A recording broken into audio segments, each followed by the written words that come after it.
Boom. Welcome to Pub Sports Radio, NCAA Net Profit. It is Monday, December 6th, and I'm ready to roll, Max. Saturday was pretty good. Sunday was better. Wish I was on a few more spots yesterday than I was, and I made one mistake, like we were talking backstage. Penn State, I got right out of that early, so it was good. How was your weekend? I'll go over the Friday real quick. I just went 1-2. Tulsa covered. St. John's, horrible no-show. And that full game went over, I think, by 4 or 5 points to Rutgers, Illinois. You got the first half over.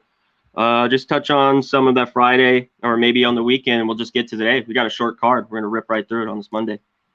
Yeah, Friday was a 2-2 day. Hit the first half overs, lost the team total, lost the St. John's play.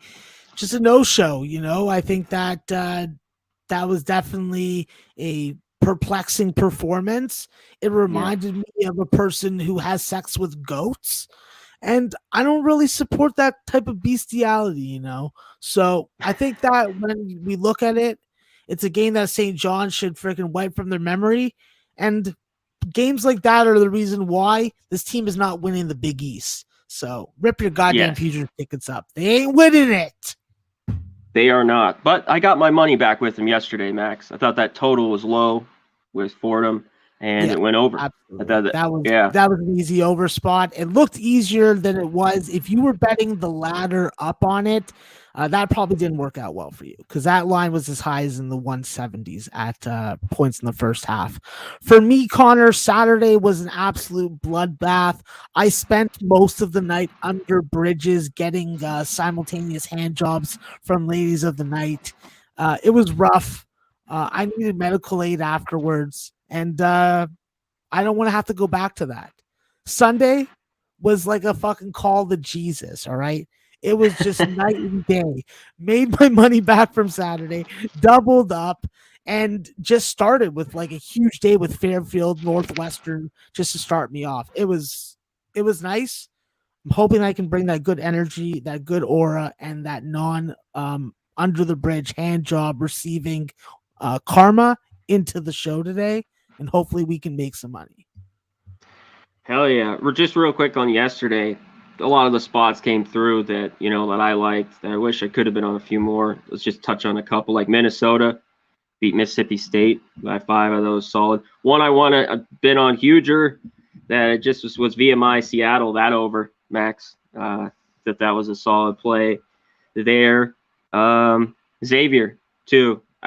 This basketball team's pretty good, as we've seen. And it's kind of like Saturday, the Iowa State with Creighton. I just thought they were the better team, and they're catching points. And these are the ones you want to take money line a little bit. And like I'm sure you did too as well.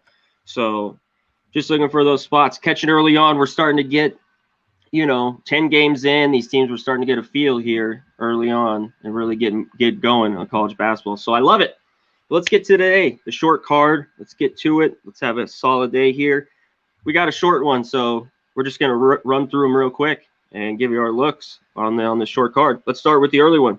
Texas Southern, Florida. Florida's favored by 23.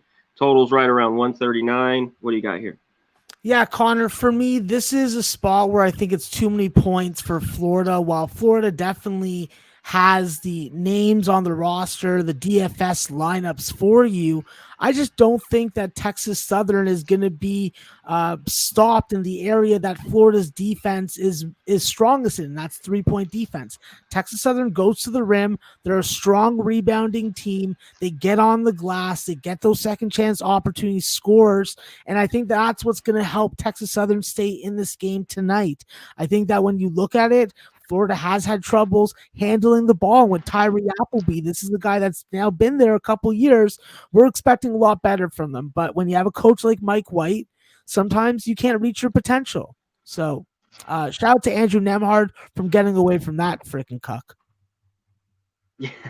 Yeah, this is an interesting spot. Florida, I think they get the cover here, win by 28, or they win by 19. Texas Southern has covered in some of these spots, and they haven't. This team has played their 10th straight road game here?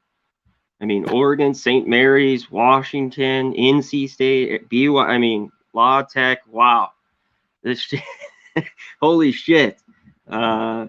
I have nothing on here. I lean with the points with Texas Southern in this spot, and I lean a little bit to the under. I think it could just stay under this total. I want to give a shout out to the chat, all our guys in here: James Little, Nasty Nate, Taylor MacArthur, my guy. What's up? Nathan Cerna, all you guys in the chat. We appreciate you. Hit the like button, hit the bell, the whistle, retweet our tweets. We appreciate it. Let's get to the second one. Big game here, Max. The biggest one on the card. Illinois, Iowa. Iowa's favored 2.5, 3 in some spots. The total's 151. What do you got here? Yeah, for me, I have nothing in this game because I don't know the stats of Keegan Murray. Until I know the stats or someone tells me the stats of him, I cannot bet this game.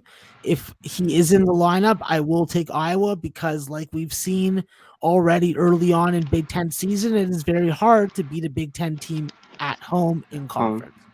So, nothing for me there yet. I totally agree with you. I mean, this guy's averaging 24 points a game. I don't think the ankle's that bad, whether he goes tonight or not. Obviously, if he goes, Iowa's at home. This is where they're a lot better. This is where you talked about it, Max. This is where I want to back team, Big Ten home teams. They've done great the last few years. It's been crazy. Illinois had a big win. Obviously, they got the big man back, center, so Kofi. It's just tough. If he's in Murray, I lean maybe to the over, but we're high here at 151. So it's a game that I'm not on either as of right now. This one was really interesting to me, Max. This one, the Mercer, Coastal Carolina. Coastal Carolina is down to 2.5. The line's right at 138. I was mentioning you in the back. I was surprised how Coastal's played the last few games in those big wins against South Carolina and Winthrop.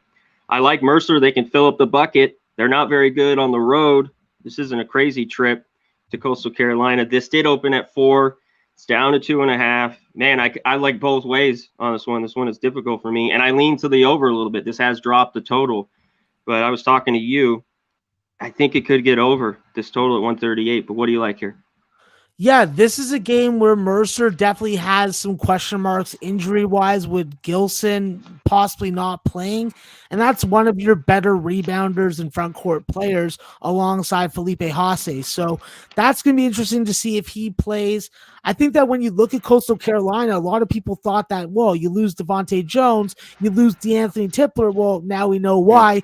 Rudy Williams, Hamilton, Ontario's finest. Fuck with your eyes open, Rudy. You're owning this team. I knew you could do it. This guy was a beast at Northeast Oklahoma Community College, and he was garbage at K-State. Now he's in the right situation, the right offense, and I think that Coastal definitely looks good to score some points. They're going to have to against Mercer. Otherwise, Mercer's going to run them out. So this was a spot that I think that there's value on the dog. Yeah, definitely a super Canadian, as I like to bring up. Shout out to Arthur Me with the $5 dono, man. Thank you so much. We appreciate all you do here for us at the donos, all the support for all the shows here at Pub Source Radio. Thank you so much. Arthur. Let's get to this next one. It's a pretty interesting one to me, too. Towson, Kent State. Kent State 6.5-point favorites. Totals 131. Real quick to me, can Towson just shoot it pretty well? I think they're in this game. I know Kent State's been pretty good so far this year. We're in the classic 6.5, 7-point number though. Max, Kent State cover this. This one's an interesting game to me. What'd you like here?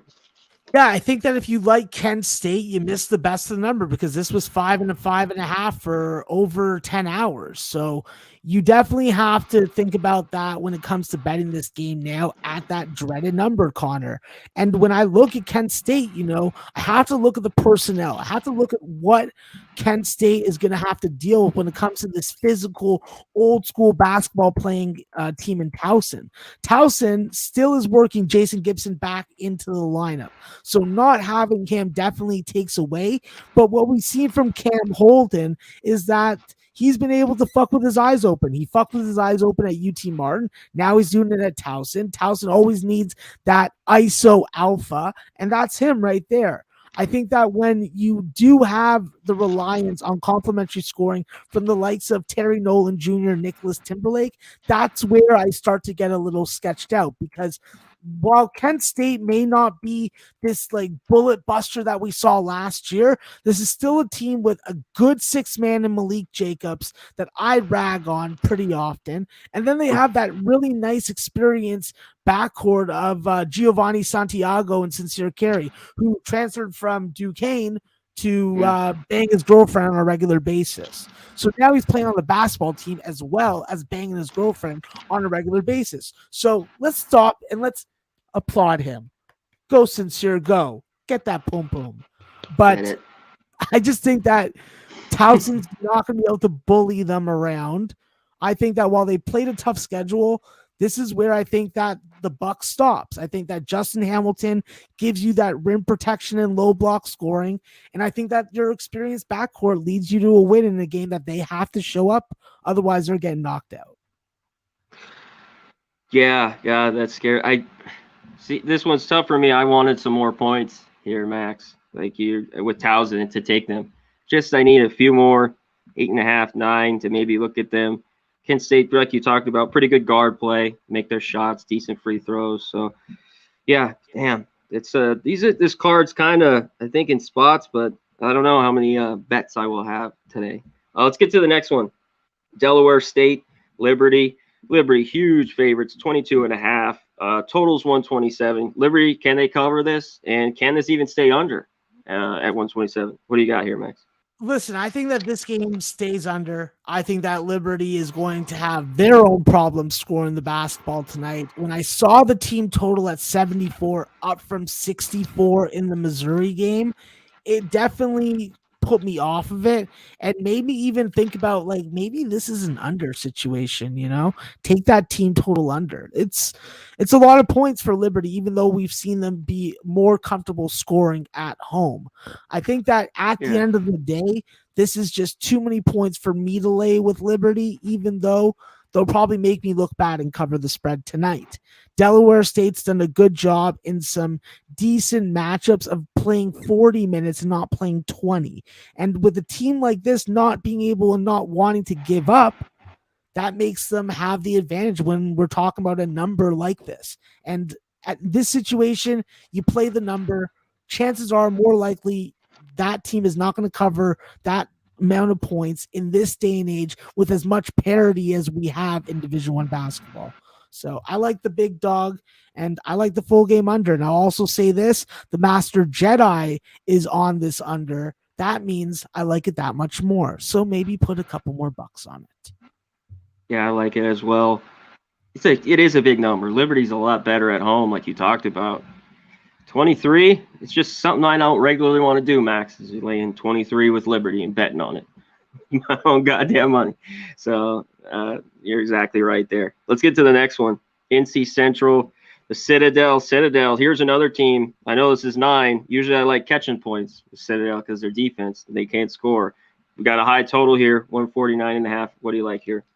Yeah, I think that with North Carolina Central, while they do have the experience of Randy Miller Jr. and Maltzby in the backcourt, I just look at this Citadel team and I see improvements in areas I didn't think that they'd be able to improve, and that's defense.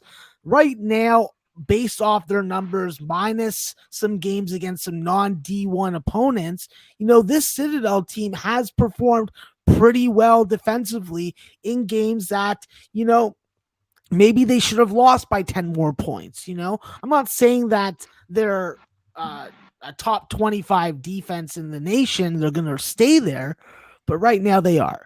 They have done a good job of being able to limit their opponents from 3-point. I think that when you look at the defense, that's where they're going to have to come to play today. You have to deny North Carolina Central the opportunities at the rim.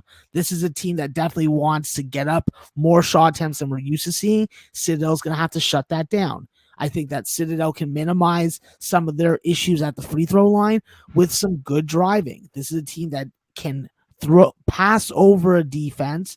So if you try and full court press, they can break it.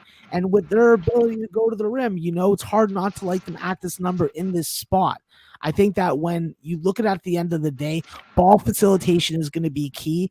I trust and like the ball facilitation more of Citadel. I think it's the difference, and it stops North Carolina Central from being able to ball hawk them and take the ball away from them in the half court.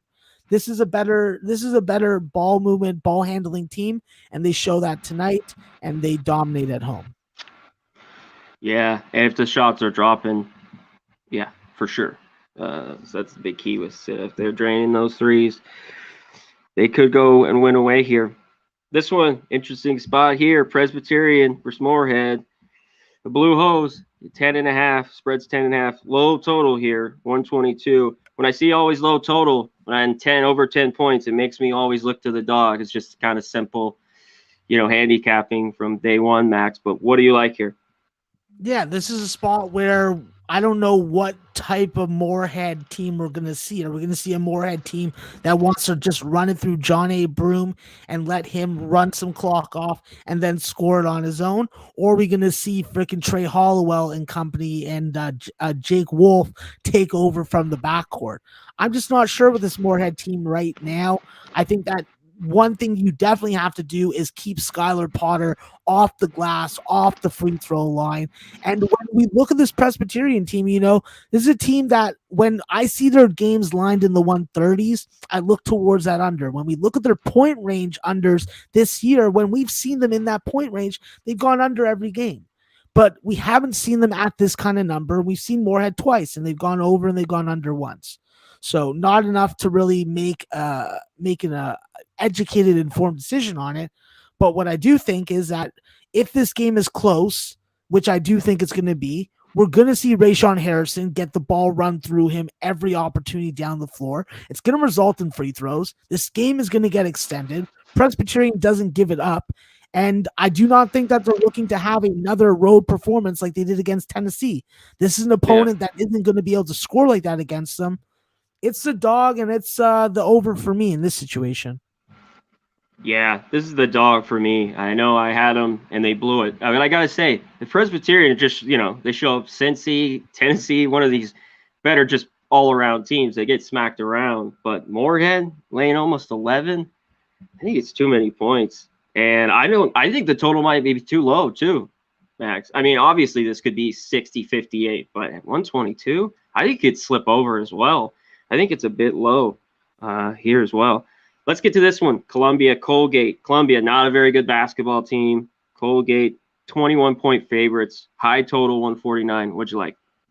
Yeah, this is a spot where I've already bet it at 147.5. So to see it go back up when it was at 150 this morning definitely gives me a little bit of closing line value, but I'm just not sure about this game. I think that I had to take it at the number, but what I've watched from both of these teams is Columbia really just fall on their fucking faces, getting smacked around by the likes of Lafayette. They were able to break their 4-game losing streak last time out against Maine, but who the hell's losing to Maine, Yeah.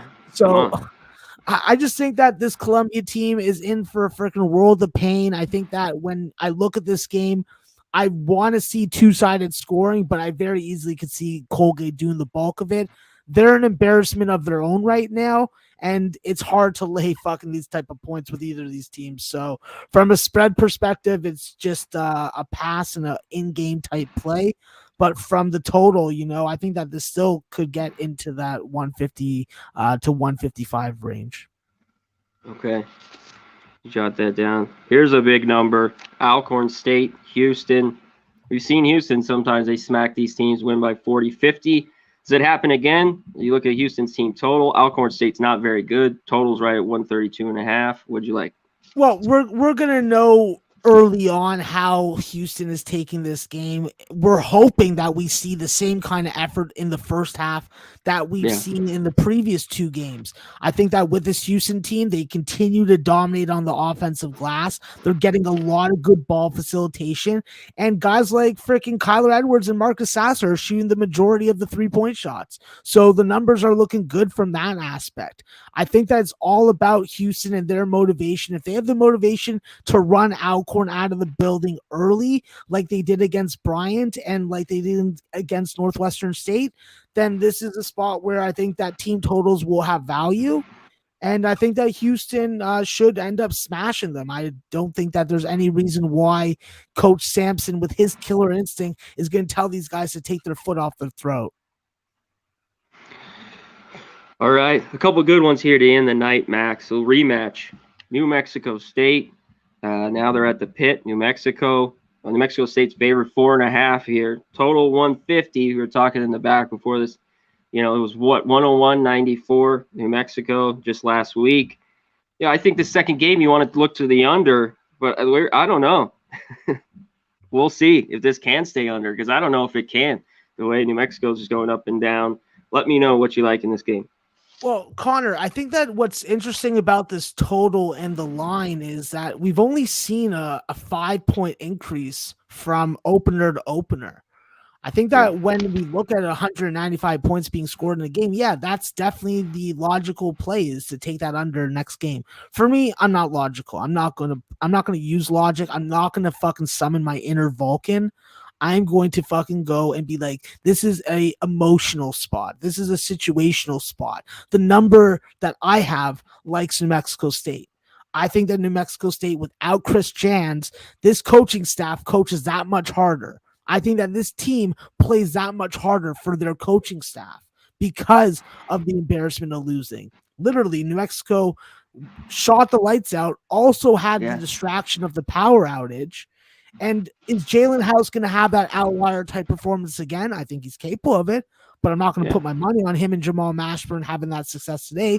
I think that with New Mexico State, this is a team that we've seen not play the quality of defense that we're accustomed to the last couple years. Johnny McCants and William McNair got to fucking make it a very difficult experience to drive to the rim. And if they allow them to fucking get to the rim at will, then we're going to see a high-scoring game that New Mexico State, I think, will struggle to win unless they make 75% of their free throws or more.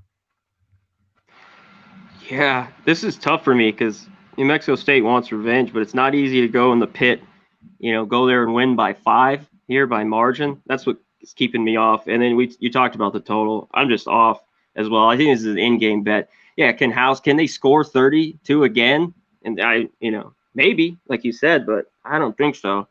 So for me, I'd want the points with New Mexico, but it's revenge for New Mexico State. Just a difficult game, like I said. I think it's a live game. Look, let's get to the last one here.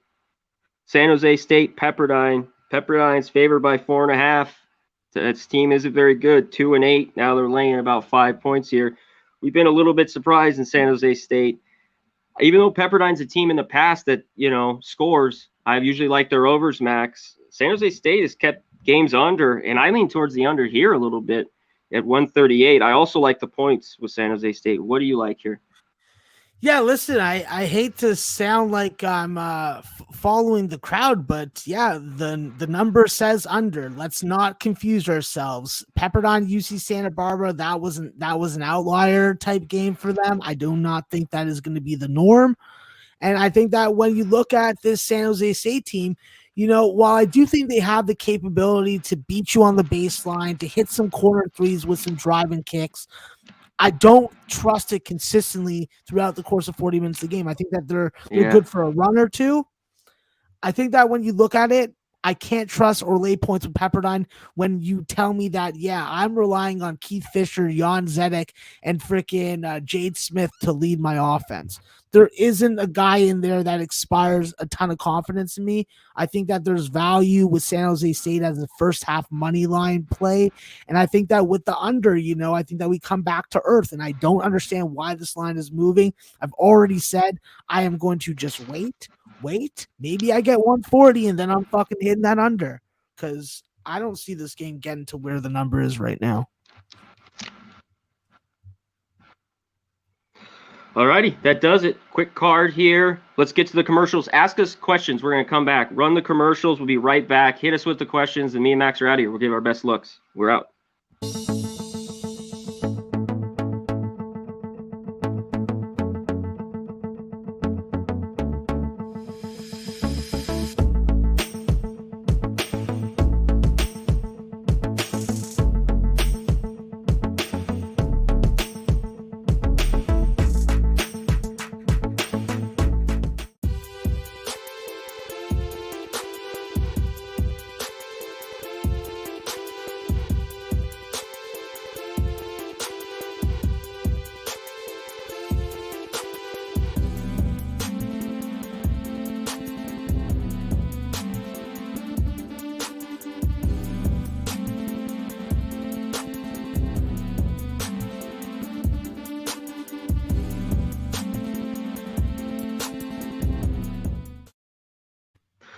Here we go. If you're in the San Antonio area, go to Southtown 101. Great booze, karaoke, great food. Get down there.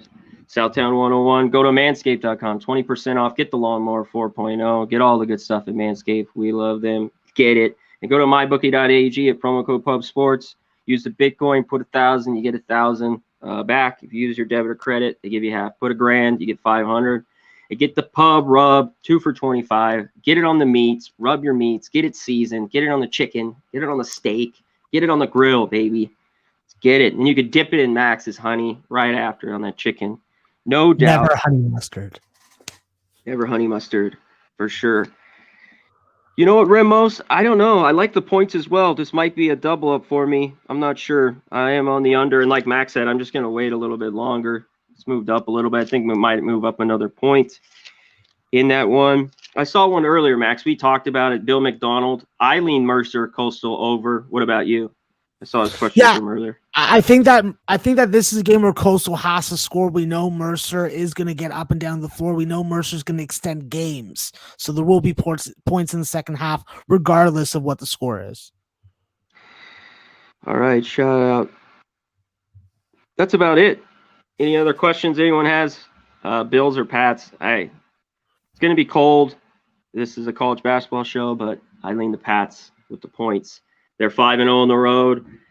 I think it's a tight one, so I take the points. The totals drop, though. We'll see if that stays under with all that wind and cold. I lean under. Do you like the Iowa-Illinois over? Are you waiting on Murray here? I mean, I think it could get there. It's a lot of points, Max. If he's I think that it goes over, but I'm an Iowa first half over guy. That's how I like to attack Iowa at home. Yeah, as soon as you get news, if you think Murray's going to play, even if he doesn't, Iowa's at home. I think Illinois overall might be more talented. They still are dealing with the injuries, Corbello and some of that, So I think it's kind of an Iowa spot. Houston, I think Houston is solid. We talked about the team total, right, Max? First half is a solid look to Rob Alcorn. And that's it. Alrighty, Max, get to yours. I'll hit mine, and then we'll get on out of here. With your bets. All right, so we've already talked about it a couple of times. I'm going to take a shot with the Houston first half team total over 40.5, minus 113.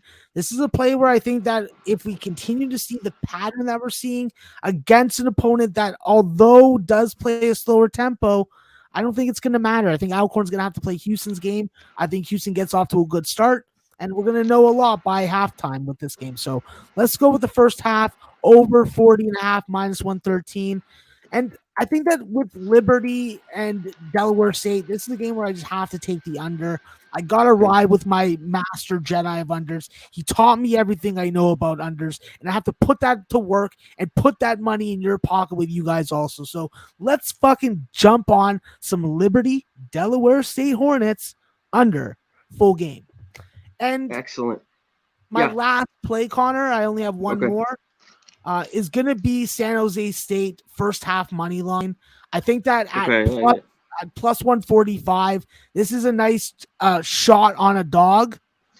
And let's fucking try and get a fucking 1 point lead at half. I agree with you. I think it's nice to sprinkle a little bit there. I probably will as well. But here, give me Presbyterian plus 10.5. I think they keep this game close. It's muck it up. It's almost 11, so I like it. I'm going with the blue hose. Don't let me down, hose. Come on. And on the under, San Jose State Pepperdine. Obviously, wait. It's 138. This might go up a little bit more. Just wait on it. And that's it. Those are my two for tonight. And we're out of here. You want to give one last thing to chat? Shout out to the chat. Thank you so much. We appreciate all your guys. Hit the like, all that good shit. Thank you for joining us. Any last words, Max, before we get out of here? Yeah, listen, guys, we got a fucking light night of college basketball. Stay up to date on your injury info. And if you're interested in watching some unique football, the Grey Cup will be happening soon. Be on the lookout. It may be on ESPN too. 3-down football, baby. It's beautiful. It is great. We're out of here. Short car Monday. We'll have a bigger one tomorrow. We're out. Peace. He's Maxwell Smart. I'm Conor Mack. We'll see you tomorrow. Peace. We be pumping!